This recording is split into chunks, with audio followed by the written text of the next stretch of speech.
बजाओ बजाओ जरा झूम के बजाओ।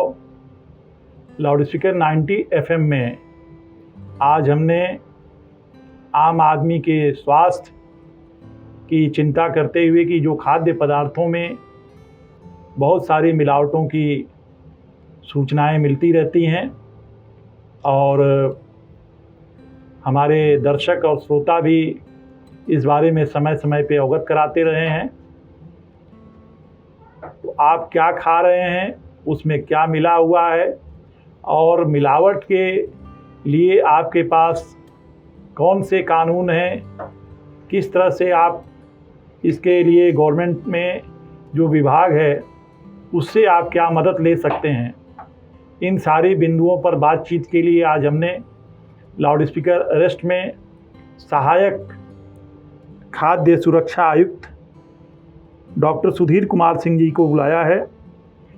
लाउडस्पीकर 90 FM के दर्शकों और श्रोताओं की ओर से स्टूडियो में आपका हार्दिक स्वागत है, अभिनंदन है। डॉक्टर सिंह के बारे में बता दूं कि आपने अभी रिसेंटली जून में ही आपने यहाँ ज्वाइन किया है और आप BHU से एग्रीकल्चर साइंस में आप PhD हैं। यहाँ आने के पहले आप फिरोजाबाद, उन्नाव, रायबरेली, हरदोई जैसे जनपदों में भी काम कर चुके हैं।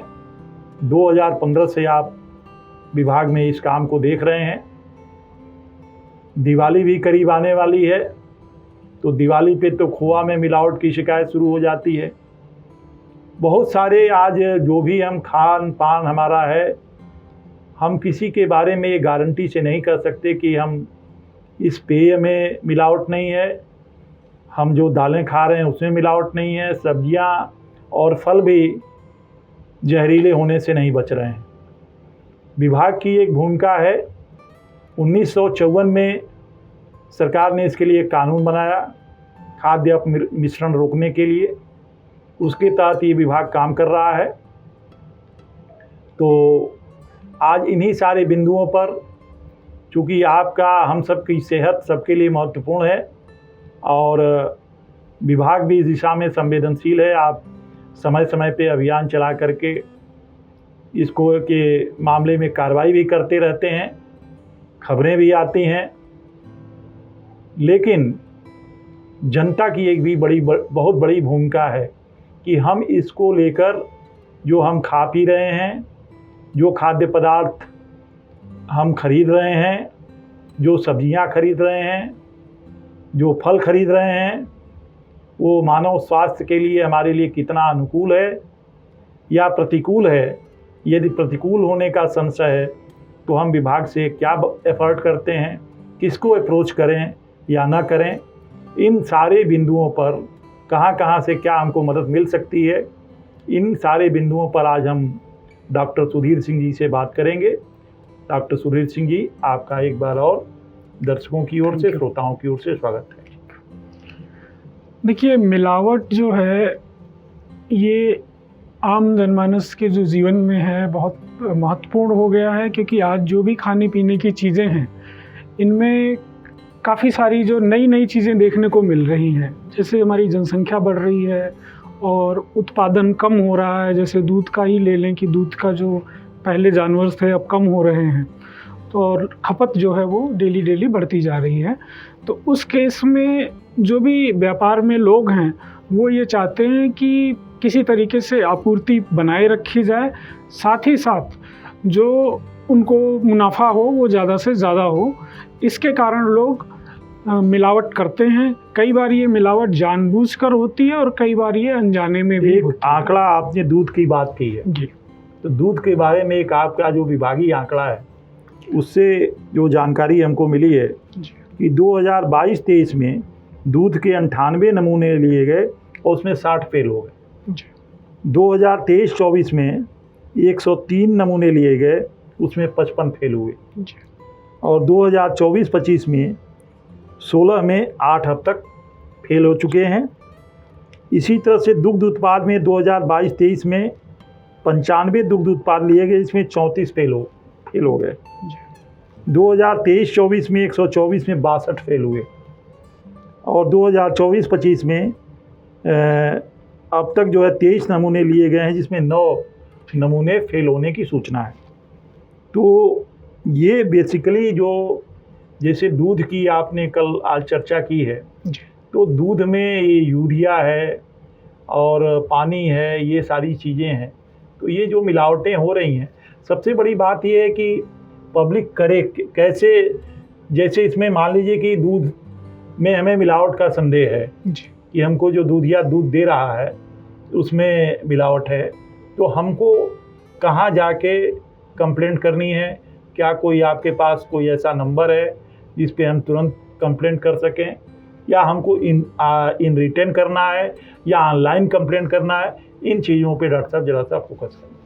देखिए, दूध के लिए सरकार जो है वर्तमान में काफ़ी प्रयास कर रही है। सबसे ज़्यादा जो संवेदनशील है, क्योंकि दूध जो है बच्चे भी पीते हैं, बुज़ुर्ग भी पीते हैं, तो इसके लिए जो विभाग काम कर रहा है, एक तो हमारे उसमें एक फूड सेफ्टी वैन चलाई जा रही है। ये ऐसी वैन है जिसमें जांचने के सारे संसाधन मौजूद हैं, यानी कि हम उसको मौके पे ही जांच कर सकते हैं।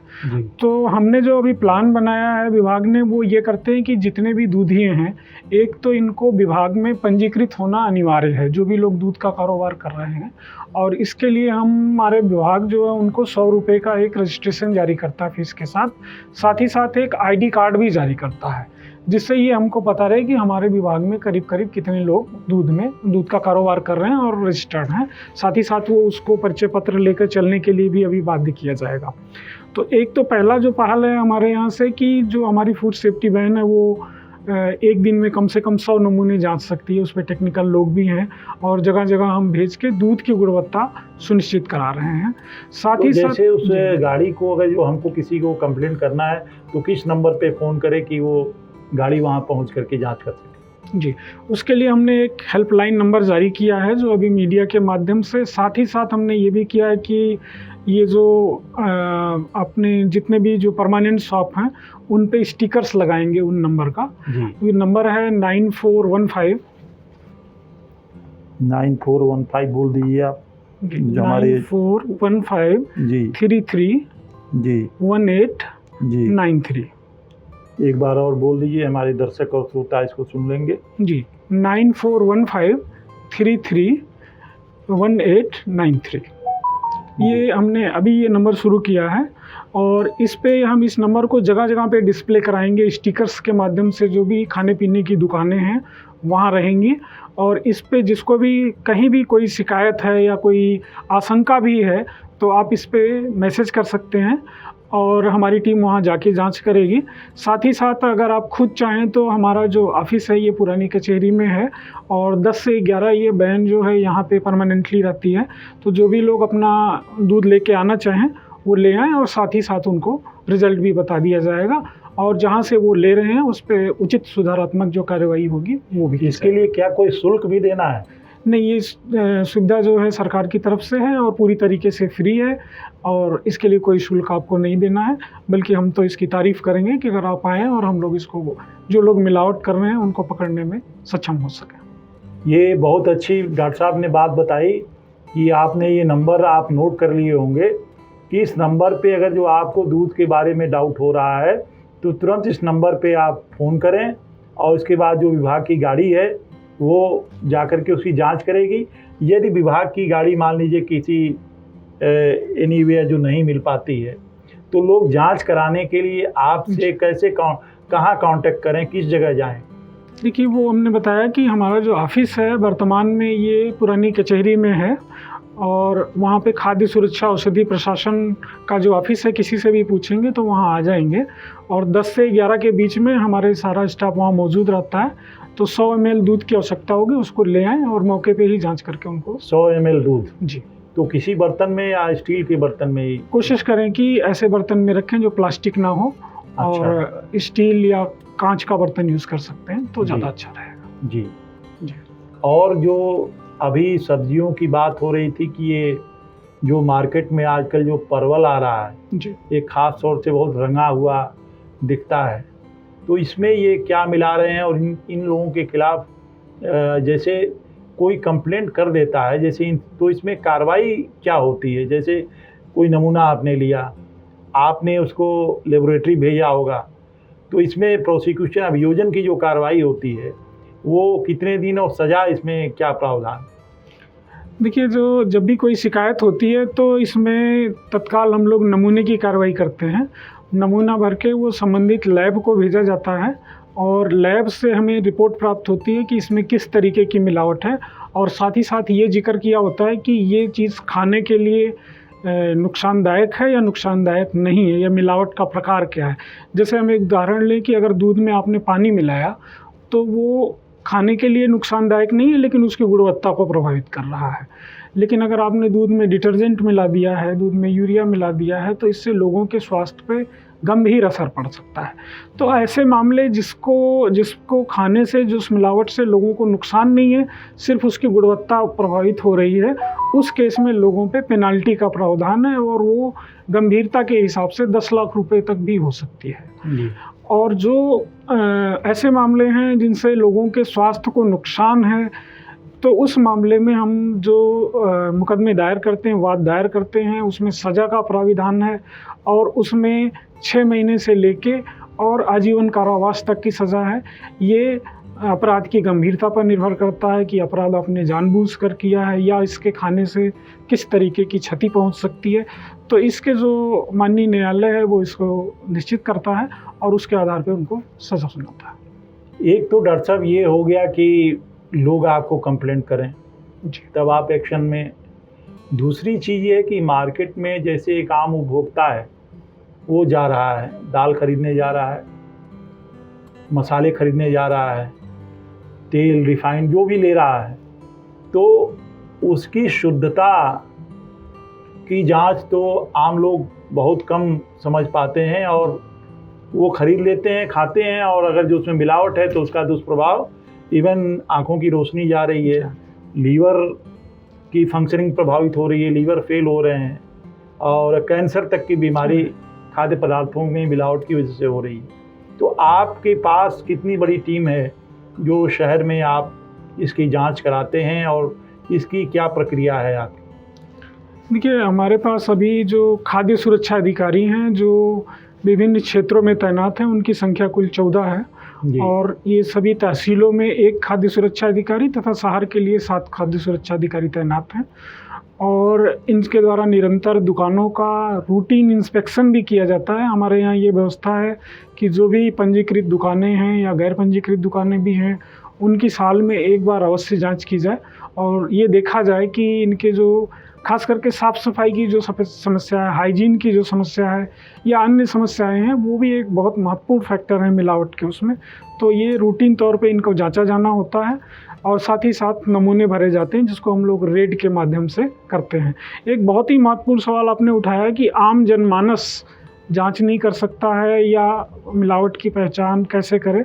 तो इसके लिए हम लोग एक और मुहिम चला रहे हैं, जिसमें हम लोगों ने कुछ पम्पलेट्स छपवाए हैं, और उसमें ये विधियां लिखी हुई हैं कि आप घर पे अपने साधारण तरीक़ों से किसी भी मतलब जो खाद्य पदार्थ हैं उनमें मिलावट की जांच कैसे करें। उन्हें बहुत सरल विधियां दी हैं, और किसी तरीके के केमिकल्स या रसायन की आवश्यकता नहीं पड़ती, या पड़ती भी है तो ऐसी चीज़ों की जो आमतौर पे सुलभ हैं। तो इससे आप देख सकते हैं जी। और अब बाकी चीज़ों को भी हम लोग जनता को अवेयर कर रहे हैं, और इसमें अवेयरनेस जो है मिलावट के क्षेत्र में मुझे लगता है कि रोकने के लिए सबसे प्रभावी कदम है। जब तक आम जनमानस इस बारे में जागरूक नहीं होगा, तब तक मिलावट पे कंट्रोल करना बहुत ही मुश्किल काम। पब्लिक कंप्लेंट की क्या स्थिति है आपके पास? रोज़ रूटीन में कुछ कंप्लेंट्स आती हैं कि नहीं आती हैं? हाँ, देखिए, हम लोगों को जो अभी शिकायतें प्राप्त हो रही हैं, कुछ शिकायतें तो हमें जन सुनवाई के माध्यम से प्राप्त होती हैं, कुछ जो है IGRS के माध्यम से प्राप्त होती है, कुछ कई बार जिलाधिकारी या अन्य जो हमारे अधिकारी हैं उनके माध्यम से हमारे पास आती है। साथ ही साथ आम जनमानस भी कभी कभी जो गंभीर विषय होते हैं तो उसके थ्रू हमारे पास आते हैं, तो उस पर हम लोग उसका जो है रिकॉर्ड रखते हैं, उस पर कार्रवाई करके उनको अवगत कराते हैं। आपके यहाँ शिकायत करने का क्या प्रोसेस है? देखिए, शिकायत के लिए हमने अभी बताया कि ये जो हमने नंबर जारी किया है, जी ये नंबर शिकायत के लिए ही जारी किया है कि आपको कहीं भी कोई असुविधा हो, कहीं पे भी कोई वो हो, तो आप सिंपली एक व्हाट्सएप कर सकते हैं। बेहतर होगा कि आप उसकी एक फ़ोटोग्राफ्स भी हमें व्हाट्सएप कर दें, जिससे हम उसके और अच्छा अंदाज़ा लगा सकें, और कोशिश करें कि जो मिलावट की लोकेशन है जहाँ से वो है, वो भी हमें भेज दें, जिससे हम आसानी से पहुँच सकें। साथ ही साथ आप हमें ईमेल भेज सकते हैं और हमारे नंबर्स पे फ़ोन कर सकते हैं।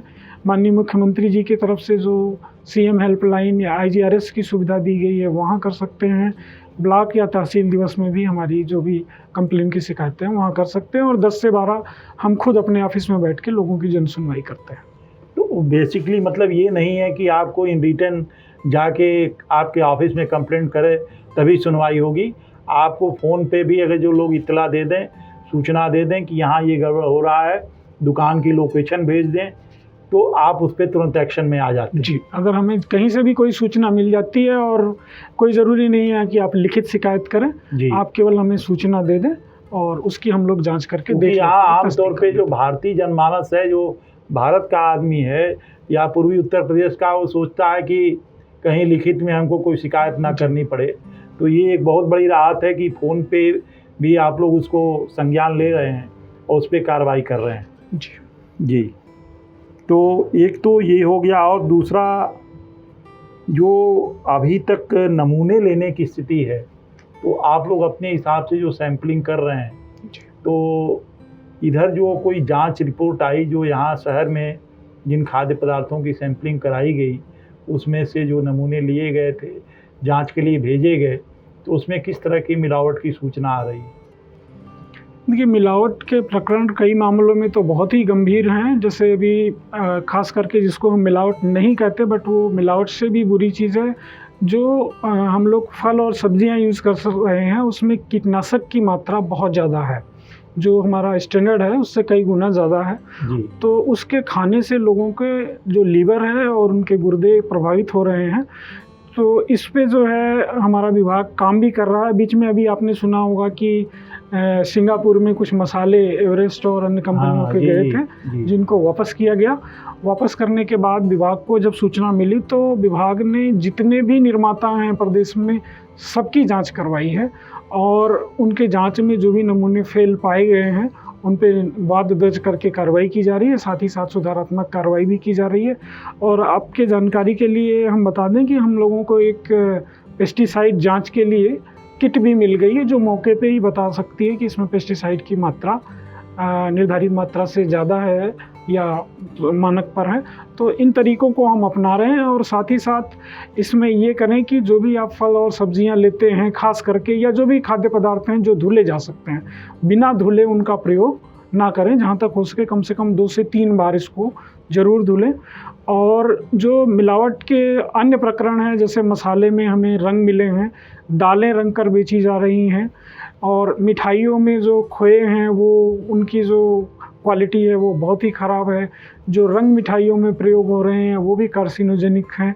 तो मिलावट के जो मामले आ रहे हैं वाकई में चिंताजनक हैं, और ये लोगों के स्वास्थ्य को बहुत बुरी तरीके से प्रभावित करते हैं।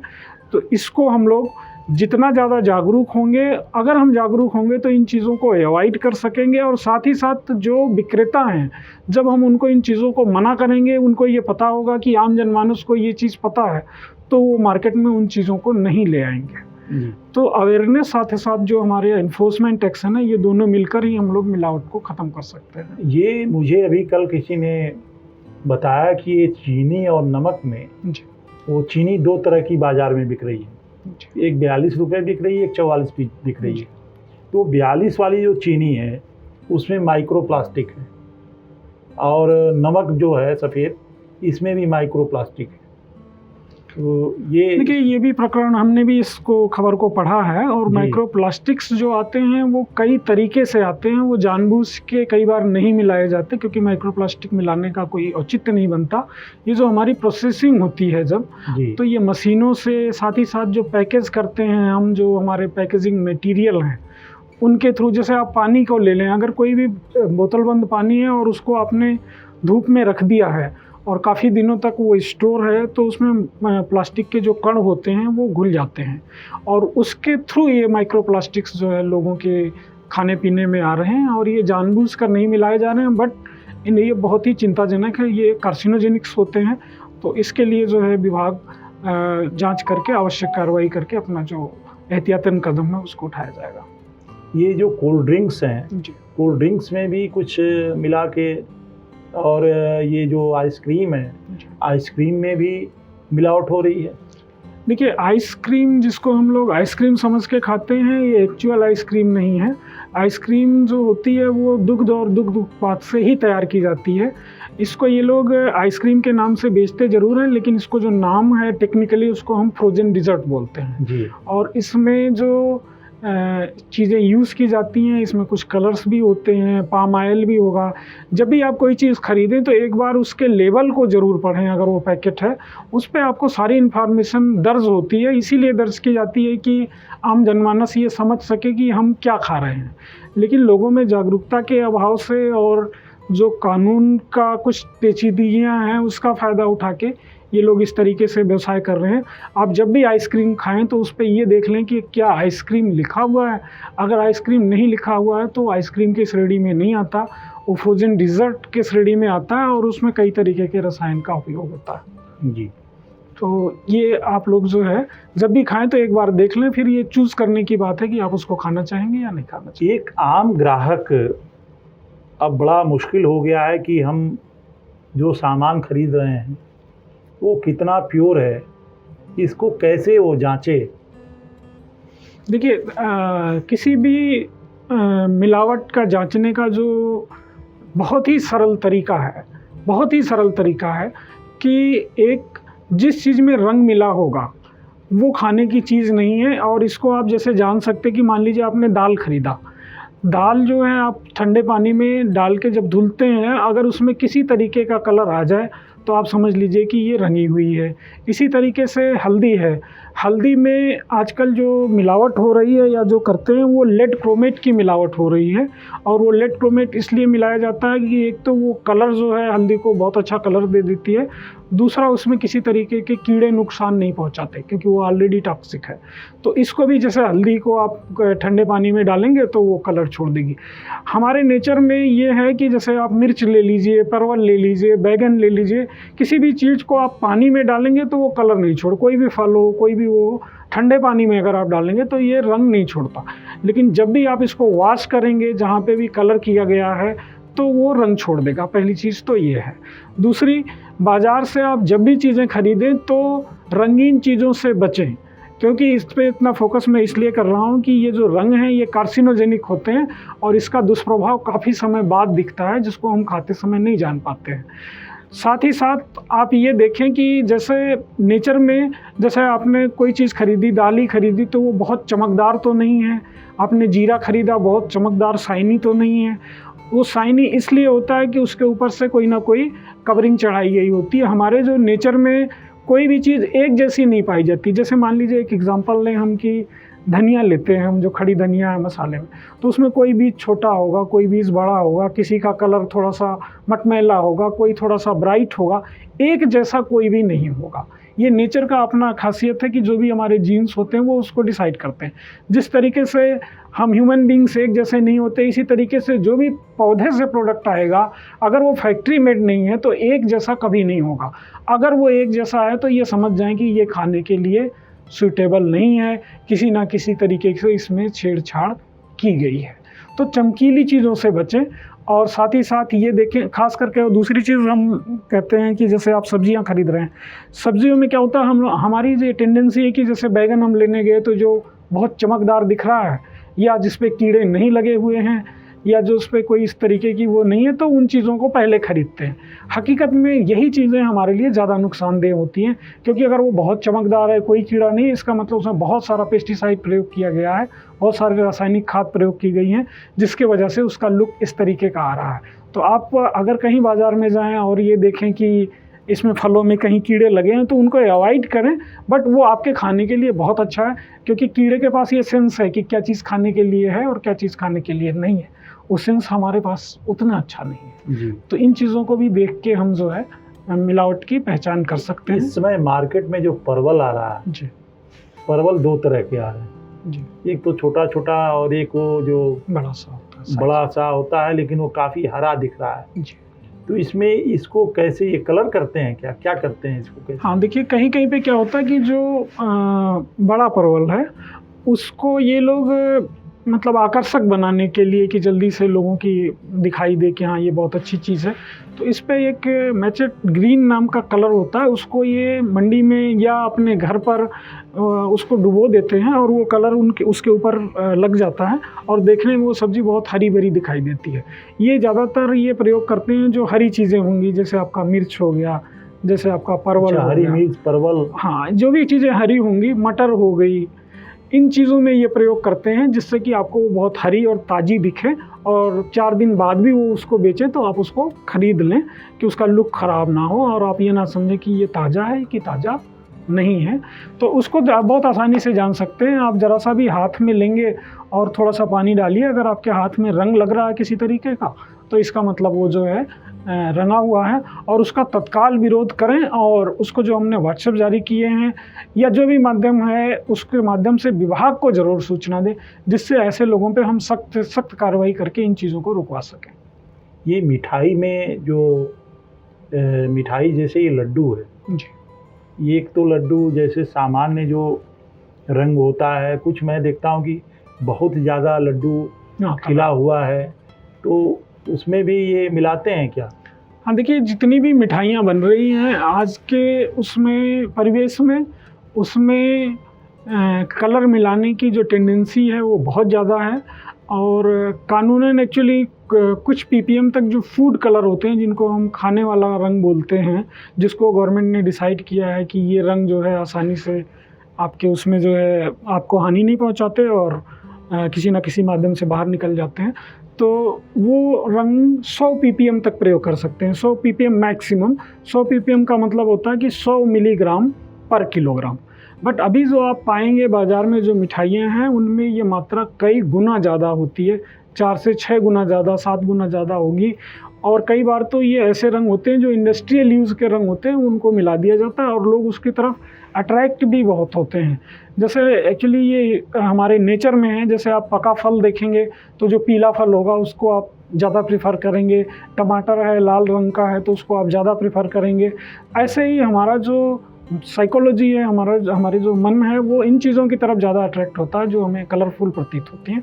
तो इसके वजह से ये मिठाइयों में इस तरीके का रंग प्रयोग होता है और कोशिश करें कि बहुत रंगीन चीज़ें ना खाएं और जहाँ भी बहुत रंगीन चीज़ें दिखें उनको विभाग को सूचना दें तो उन पे जो है आवश्यक कार्रवाई की जा सके। ये जो कलर से क्या नुकसान होता होगा शरीर में? जैसे देखिए रंग जो है ये खाने के लिए नहीं बने हैं।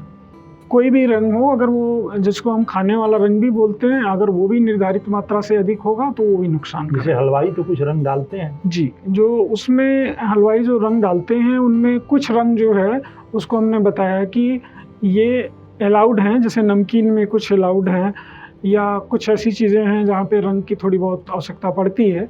बट जो ऐसे रंग का प्रयोग पहले ना करें जो कि खाने के योग्य नहीं है। हर खाने वाले रंग पे एफएसएसआई का लाइसेंस ज़रूर होता है, साथ ही साथ उसकी मात्रा भी निर्धारित होती है। तो जहाँ तक हो सके रंगीन चीज़ों से बचें। और रंग आपको नुकसान इस तरीके से पहुँचाते हैं कि जब भी वो आपके बॉडी में जाएगा तो उसके आपके जो एक्सक्रीटरी मैकेनिज़्म हैं, जैसे आपका गुर्दा हो गया, जैसे आपका लीवर है, वो उसको शरीर से बाहर फेंकने की कोशिश करता है। और साथ ही साथ कई बार तो क्या होता है कि जब ज़्यादा मात्रा इकट्ठा हो जाती है तो ये चीज़ें या तो कार्सिनोजेनिक होंगी या तो स्टोन होंगे या तो उनका फंक्शन ख़राब हो जाएगा और वे हर तरीके से आपको नुकसान करते हैं। आप लोग आमतौर पे हर महीने कितने नमूने लेते होंगे जांच के लिए? देखिए हम लोग हर महीने लगभग 50 से 55 नमूने इकट्ठा करते हैं जो लीगल नमूने होते हैं, जिसको हम विधिक नमूने बोलते हैं जी। इसके साथ ही साथ हम लोग सर्विलांस और सर्वे नमूने भी लेते हैं। सर्विलांस नमूने वो होते हैं कि जिन पे हम कोई कार्रवाई उस तरीके के नहीं करते, अपनी जानकारी के लिए वो नमूने लेते हैं कि कहीं इस व्यक्ति के द्वारा कोई गलत काम तो नहीं किया जा रहा है। अभी शासन ने एक बहुत ही महत्वपूर्ण योजना चलाई है और उसमें उन्होंने ये कहा है कि हमारे हर जनपद में जितने निर्माता हैं इनके खाद्य पदार्थों के एक नमूने अवश्य लिए जाएं और वो नमूने सर्विलांस नमूने होंगे और उनको जांच करके देखा जाए कि इनके नमूनों में क्या कमियां हैं, उसके अनुसार कार्रवाई की जाए। यानी हमें किसी को प्रताड़ित भी नहीं करना है और मिलावट का पता भी लगाना है और सिर्फ उन लोगों पे कार्रवाई करनी है जो लोग मिलावट में इन्वॉल्व हैं। तो जब सारे निर्माताओं की जांच हो जाएगी तो उनसे काफ़ी कुछ आंकड़े हमारे पास आ जाएंगे और उस पर ना ही किसी को अपना नमूना जांच कराने या पदार्थ की जांच कराने का कोई खर्च भी नहीं देना। तो अभी हम लोगों ने वर्तमान 3 महीने में जो 460 निर्माताओं की जो है वो खाद्य पदार्थों की सर्विलांस सैंपलिंग की है और उनकी रिपोर्टें अब धीरे धीरे आ रही हैं और वो आ जाएंगी। फिर अगले नेक्स्ट सेशन में हम फिर 460 का करेंगे, यानी हर क्वार्टर में हम लगभग 500 नमूने तो सर्विलांस ले रहे हैं और उसके साथ साथ विधिक नमूने जिन पे हमें सज़ा या इस टाइप की जिसमें मिलावट की पूरी संभावना होती है उन नमूनों को लेते हैं। तो लगभग हम साल में 500 से 600 नमूने जो है विधिक नमूने भी ले रहे हैं, किस कंपनी का है या कहाँ से आया है। अच्छा, ये इसमें आप उसको मतलब उसके बारे में बताएं नहीं, ये किसका है, ये एक्चुअली अभी पहचान ना खोलें। जी अभी ये 1 साल से ये चीज़ें लागू हुई हैं और इसके बहुत अच्छे सकारात्मक परिणाम भी आए हैं जी। और बहुत सारी जो ब्रांडेड कंपनियां हैं जी, उनके भी जो है नमूने जो है असुरक्षित या अधोमानक पाए गए हैं जी। तो ये एक बहुत अच्छी पहल है, लेकिन उसमें कुछ तकनीकी समस्याएं भी आ रही हैं जिन पे FSSAI विचार कर रहा है और आगे जैसा होगा वो। तो दवाओं का विभाग तो आपसे जुड़ा नहीं है? देखिए, हमारा जो विभाग है वो खाद्य सुरक्षा औषधि प्रशासन है। तो दवाओं में भी तो बहुत सारी शिकायतें आ रही हैं कि दवाओं में भी नकली दवाएं आ रही हैं। अभी भालोटिया में भी कुछ इस तरह की कंप्लेंट आई थी। इसमें देखिए, जो खाद्य विभाग है यानी फूड जिसको बोलते हैं, वो जो न्यूट्रिएंट सप्लीमेंट्स हैं, जैसे आपके विटामिन हो गए, मिनरल्स हो गए, जो आप टॉनिक बोलते हैं या न्यूट्रिशन से संबंधित जो चीज़ें हैं, उसको तो फूड जो हमारे सिक्योरिटी सेफ्टी ऑफिसर हैं वो करते हैं। अगर टेक्निकली कोई दवा है जैसे एंटीबायोटिक्स है या जो मेडिसिन कैटेगरी में आती हैं तो उनको ये ड्रग इंस्पेक्टर के द्वारा देखी जाती हैं और वो विभाग हमारा एक ही है, ओवरऑल जो है वो सभी एक उसमें काम करते हैं। तो उनके द्वारा भी सैंपलिंग की जाती है और सैंपलिंग में जो दवाएँ होती हैं अगर वो अधोमानक पाई जाती हैं तो उनके भी वाद दायर किए जाते हैं अनुसार। तो आपने जो बातें बताई उसके हिसाब से कि सबसे ज़रूरी ये है कि हमें जो कहीं संदेह हो रहा है, एक तो आप कुछ बता रहे हैं, आप कोई जन जागरूकता के लिए कोई प्रोग्राम आपने कहा कि हम लोग कुछ पंपलेट वगैरह भी बांट रहे हैं जिसमें लोगों को सहज ढंग से कैसे किसी खाद्य पदार्थ की हम जांच कर सकते हैं बगैर लेबोरेटरी में जाए हुए, तो उसको अपने स्तर पे देख लें लोग। और सबसे बड़ी बात यह है कि आपने जो नंबर बताया है कि उस नंबर पे लोग फ़ोन करें और बताएं, व्हाट्सएप से अपना उसका लोकेशन भेज दें, उस प्रोडक्ट की फ़ोटो भेज दें ताकि आप उस पर कार्रवाई कर सकें जी। तो ये तो एक मेजर प्रिकॉशंस हैं और मुझे लगता है, लेकिन अभी आपके पास एक बड़ा चैलेंज आने वाला है जी, क्योंकि दिवाली आने वाली है जी। और यहाँ कानपुर का जो मावा है उसको ये खोवा मंडी में अक्सर ये शिकायत रहती है।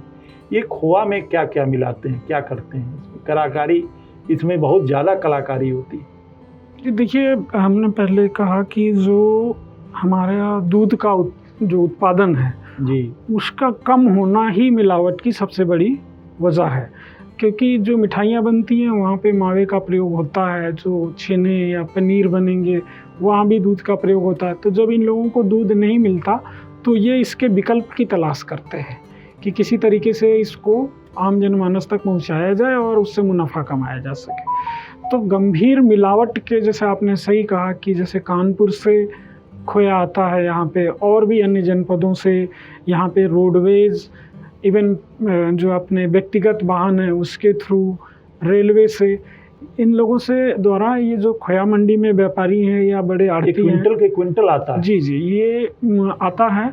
और ये जो खोया होता है ये खाने योग्य नहीं होता, क्योंकि इसमें बहुत सारी गंभीर मिलावटें होती हैं। कई बार ये इसमें खड़िया का प्रयोग करते हैं, इसमें जो है रिफाइन का प्रयोग किया जाता है और अन्य काफ़ी सारे रसायन, इवन मार्बल पाउडर्स का भी कहीं कहीं पे इस्तेमाल पाया गया है। तो ये बहुत ही ख़तरनाक है और इसका रेट भी बहुत कम होता है। जैसे ये व्यापारी जो खुद बेचते हैं इसको, ये इनको 100 रुपये केजी के हिसाब से बेच देते हैं, फिर यही लोग इसको 200-250 रुपये के हिसाब से बेचते हैं, यानी कि 2 गुना मुनाफा कमाते हैं। तो ये इसमें मतलब बहुत बड़ा नेटवर्क है। और अभी जब से हम लोगों ने यहाँ पे वो किया है, इसी पे मंथन कर रहे हैं कि इसको किस तरीके से जो बाहर से खोया आ रहा है इसकी गुणवत्ता जांच कर ही लोगों तक ये पहुँचे। तो उसके लिए हम लोग प्रयास आम उपभोक्ता कैसे नकली और असली खोआ की पहचान करें? देखिए, सबसे पहली चीज़ तो बहुत ही सरल तरीका है कि किसी व्यक्ति किसी चीज़ का अगर मूल्य जो सामान्य मूल्य है उससे बहुत कम है तो उन चीज़ों को खरीदने से बचें, सबसे पहली चीज़ है। दूसरी चीज़ ये है कि जब भी आप कोई चीज़ ज़बान पे रखते हैं, आप अपना जिसको हम ओरल टेस्ट बोलते हैं, इसको आप अगर जैसे मावे को मुंह में रखेंगे और अगर आपको 1 मिनट के बाद उसका जो स्वाद है वो ऐसा ना लगे कि प्लीजेंट है। प्लीजेंट का मीन जब भी आप कोई खाना खाते हैं तो आपको अच्छी फीलिंग्स आती है। अगर आपको लगे कि ये ज़बान पे चिपक रहा है या इसमें बाद में पहले तो मीठा स्वाद आया, बाद में हल्का सा कसैला स्वाद आ रहा है, किसी तरीके की स्मेल्स है या किसी तरीके का तीखापन है, तो इसका मतलब वो चीज़ खाने के योग्य नहीं है आपके, और उसका प्रयोग ना करें। और साथ ही साथ ये देखें कि भाई जो सामान्य मूल्य से कम मूल्य पे लोग दे रहे हैं तो उनके बहकावे में ना आए और ऐसी चीज़ें ना खरीदें। आपने बहुत सारी जानकारी ये दी है और हमारे बहुत सारे श्रोता और दर्शक इसको देख और सुन रहे हैं, और कुछ विभाग की ओर से कोई ऐसी जानकारी हो जिसको आप आम जनता को देना चाहते हो तो उसके लिए आप अपनी ओर से वो संदेश दे सकते हैं। जी, हमने कहा कि जो है विभाग अपनी वो सारी कोशिश कर रहा है जिससे आम जनमानस को शुद्ध खाद्य पदार्थ मिल सके। इसके लिए हम लोग जन जागरूकता का जो सहारा ले रहे हैं, और जन जागरूकता में हम लोग विद्यालय में भी जाके जो बच्चे हैं उनको भी ट्रेन करने की कोशिश कर रहे हैं। व्यापारियों के लिए अलग ट्रेनिंग प्रोग्राम करा रहे हैं जिसको हम food safety certification training course बोलते हैं। उनको जितने भी व्यापारी हमारे हैं उन सबको ट्रेन करने का प्रयास कर रहे हैं कि वो जानबूझ के मिलावट के जो प्रकरण हैं उनसे बच सकें। और जो आम जनमानस है, हमारी जो वैन है फूड सेफ्टी वैन जिसको हम सचल प्रयोगशाला बोलते हैं, उसके माध्यम से हम गांव-गांव जाकर चौराहों पे वीडियो चला रहे हैं, लोगों को वो पंपलेट डिस्ट्रीब्यूट कर रहे हैं जिससे आप जानें कि मिलावट की पहचान कैसे कर सकते हैं। तो जो आम जनमानस है अगर वो जागरूक हो जाएगा तो मिलावट पे पूरी तरीके से प्रतिबंध लग जाएगा, क्योंकि हम किसी भी ऐसी चीज़ का प्रयोग नहीं करना चाहेंगे जो हमारे स्वास्थ्य के लिए हानिकारक हैं या जो हमारे स्वास्थ्य को प्रभावित कर रही हैं। हमारी पहली अपील लोगों से ये होती है कि रंगीन चीज़ों से बचें, चमकदार चीज़ों से बचें, और अपने साथ साथ इस चीज़ का विरोध अवश्य करें। कई बार हम लोगों को जांच के दौरान भी जो है लोगों का सहयोग नहीं मिल पाता है और हमें हमारी टीम को लोगों के विरोध का सामना करना पड़ता है, जबकि वो टीम आपके ही उसके स्वास्थ्य के लिए काम कर रही है। तो कहीं भी इस तरीके की कार्रवाई हो और अगर वो गलत हो तो उसमें कृपया सहयोग करें। और साथ ही साथ जितनी ज़्यादा चीज़ें खाने पीने के बारे में आप सीखेंगे उतने ही स्वस्थ रहेंगे। आपकी 99% जो स्वास्थ्य की प्रॉब्लम है वो अगर आप अच्छा भोजन लेते हैं, गुणवत्ता का भोजन लेते हैं, तो ये अपने आप ख़त्म हो जाएगी और आपको स्वास्थ्य संबंधी समस्याओं का सामना नहीं करना पड़ेगा। ये बहुत ही गंभीर विषय है और कृपया इसको सभी लोग गंभीरपूर्वक ही लें। बहुत बहुत धन्यवाद डॉक्टर सुधीर सिंह जी, आप आए हमारे स्टूडियो में, और आप एक यंग ऑफिसर हैं और आपके अंदर एक ऊर्जा भी है कि आप समाज के लिए कुछ अच्छा कर सकें। तो हमारी बहुत बहुत शुभकामनाएं हैं आपको, और जब भी ज़रूरत होगी हम आपको याद करेंगे और आप लग करके लोगों को सही खाद्य पदार्थ मिल सके और लोगों के आम जीवन के स्वास्थ्य के साथ खिलवाड़ न हो, इसका आप ध्यान रखेंगे। इन्हीं बातों के साथ बहुत बहुत धन्यवाद, बहुत बहुत साधुवाद।